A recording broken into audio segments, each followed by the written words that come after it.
Fantastic Four number 249 and 250 witnessed an epic confrontation between the Fantastic Four on one side and the mighty Gladiator on the other. The book opens in deep space, with Skrulls in their spaceship, running away from Gladiator, who is chasing them. Although the ship is old, the Skrulls think about executing a special maneuver because they don't want to give up on their mission of destroying the Fantastic Four. Just as Gladiator gets within range, both he and the Skrull ship are lost in a blinding flash of light near Pluto. Meanwhile, at the Baxter Building, Reed Richards detects an explosion of almost nova proportions near Pluto and says that it's subsiding rapidly. Johnny doesn't understand why this far explosion is rated as an emergency, and Reed says because it would have annihilated half the solar system unless it was being deliberately contained, and because a piece of debris from that explosion is heading towards Earth with a velocity 100 times the speed of light, and it just hit the upper atmosphere.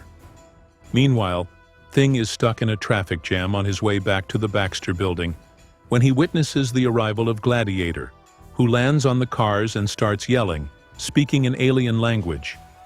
Thing gets out of the car and confronts Gladiator, who lifts a car with people inside and tosses it at Thing, with speed faster than the eye can follow.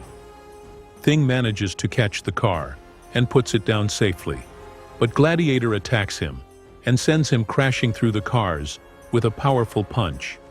Thing struggles to stay conscious and admits that he has never been hit that hard before, and if he had any chance fighting Gladiator before that punch, he definitely has no chance now. Gladiator tosses Thing into the Baxter Building, where he collapses and loses his consciousness in front of his shocked friends. Suddenly, the building starts rocking, causing the heroes to think that it's an earthquake, but it appears that it's Gladiator who just uproots the 35 stories building. Johnny flames on and attacks Gladiator and tries to contain him in a flame cage, not knowing that he can fly. The alien hits Johnny and sends him flying away with enough speed that Johnny didn't see him move. Johnny doesn't yield and goes back for round 2 and hits Gladiator with a Nova Blast, but Gladiator laughs at Johnny's blast, which is powerful enough to raise the whole city block if he would let it loose. Gladiator then uses his super breath and blows Johnny away. Reed manages to catch Johnny, then uses his universal translator to understand the alien's language. He asks Gladiator who he is, and Gladiator introduces himself, mistakenly thinking that Reed is a Skrull in disguise. Reed tells Gladiator that they are not Skrulls, and that they have fought them in the past. Gladiator tries to remember what happened when he was chasing the Skrulls in space, but becomes aggressive again, accusing Reed of deceiving him. He attacks Reed, stretching and wrenching his form beyond its limits, threatening to stretch him 1,000 miles. Sue interferes and contains Gladiator within her force field, which can hold the Hulk, but Gladiator doesn't yield and fights against the field using some psychic power. He doesn't give Sue much time to consider this discovery and pounds on the force field until he knocks her unconscious. Franklin attacks Gladiator, but Gladiator tosses him aside with a flick of his wrist. Thing then revives and charges at Gladiator, sending him out of the building, but Gladiator regains the upper hand and knocks Thing crashing into the street, then throws a bus on top of him and cries out in victory, but finds himself face to face with some X-Men members who attack him ferociously. Gladiator doesn't understand what's going on, as he last fought on the X-Men's side. Meanwhile, Spider-Man finds the stretched body of the unconscious Reed Richards. He wakes up the scientist, who explains how Gladiator attacked him and his fellow Fantastic Four, and says that he may have deduced Gladiator's single weakness. Spider-Man takes Reed back to the Baxter Building, where Sue manages to regain her consciousness.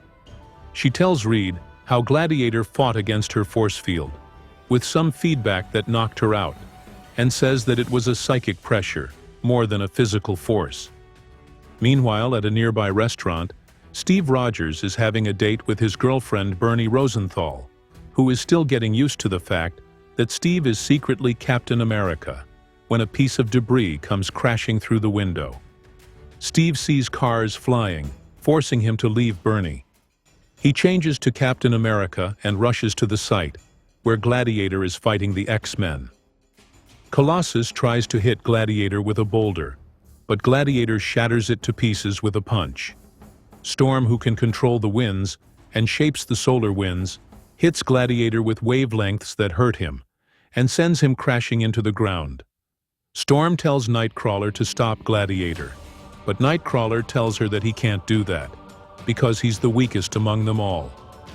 Gladiator comes out from under the ground and carries the mutant away, but Spider-Man interferes and saves him from the alien's rage. Nightcrawler, however, attacks Spider-Man and speaks a language that Spider-Man doesn't understand. Spider-Man fights back, mistakenly thinking that the mutant is mind-controlled. Nightcrawler manages to hit Spider-Man, who is amazed by the mutant's strength, and sends him crashing into the ground, knocking him out cold. Nightcrawler is about to bite Spider-Man, but Cap interferes and tosses his shield at him. Nightcrawler attacks Cap, still speaking the language that can't be understood. Cap hits the mutant, but gets hit by Colossus, remarking that the blow would have taken his head off if he hadn't rolled forward with it. Cap doesn't understand how Colossus got that close without him sensing his approach, then gets knocked away by the mutant with another powerful punch that sends him crashing next to Spider-Man, who revives. Back in the Baxter building, Reed works on a device to use to defeat Gladiator, and tells Sue that Gladiator picked up the Baxter building without having it torn apart because of something more than physical strength, and Reed knows what this thing is, and this should be enough to defeat him. Meanwhile, Thing and Human Torch join the battle, where Thing attacks Colossus and tosses him away, while Spider-Man still tries to figure out the language Nightcrawler speaks. Nightcrawler then hides behind a car and changes to Angel in front of Spider-Man, who can't believe his eyes. Angel tells Storm to give him the radiation blaster, and together they blast Gladiator. Thing fights Colossus, who proves tougher than Thing thought, only to be hit by Cyclops from the back. Thing remarks that Cyclops' beam hurts this time more than ever before, but fights back and knocks Cyclops away.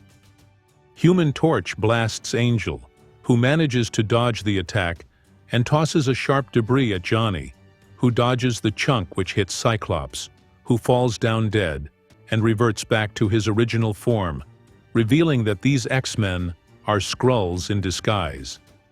Storm is about to hit Gladiator, who is still hurt from the radiation attack, but manages to knock her away, only to be dragged by Reed. Gladiator vows to kill Reed this time, still thinking that he is a Skrull in disguise, and attacks relentlessly. He punches Reed with great force, but Reed surprisingly tanks the blow, remarking that he deduced the secret of his power. Gladiator pounds on Reed and shoots him with his eye beams, which are hotter than a star, but Reed still doesn't move, causing Gladiator to doubt his power, and gets his confidence shaken, allowing Sue to knock him out cold with her force field. The Reed Gladiator was fighting was actually Captain America, as Reed explains that much of Gladiator's power is psionic in nature, so he needed a plot which could cause him to doubt his own abilities to defeat him. Reed used his thought projection helmet to generate his image over Captain America, who tanked all Gladiator's blows with his indestructible shield. Meanwhile, Thing doesn't hold back anymore, knowing that these are not the real X-Men, and destroys the fake Colossus, while the fake Angel and Storm chase the Human Torch, who increases his speed to nearly supersonic, causing the Skrulls, who can't match Johnny's speed, to crash into the building and collapse. Gladiator tells the heroes that everything is clear for him now, as he was confused from his first encounter with the Skrulls.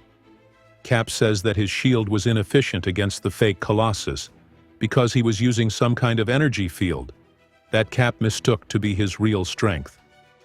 Gladiator then contains the Skrulls and carries them away, leaving a great damage behind, making Thing wonder who is going to pay to fix all the damage done.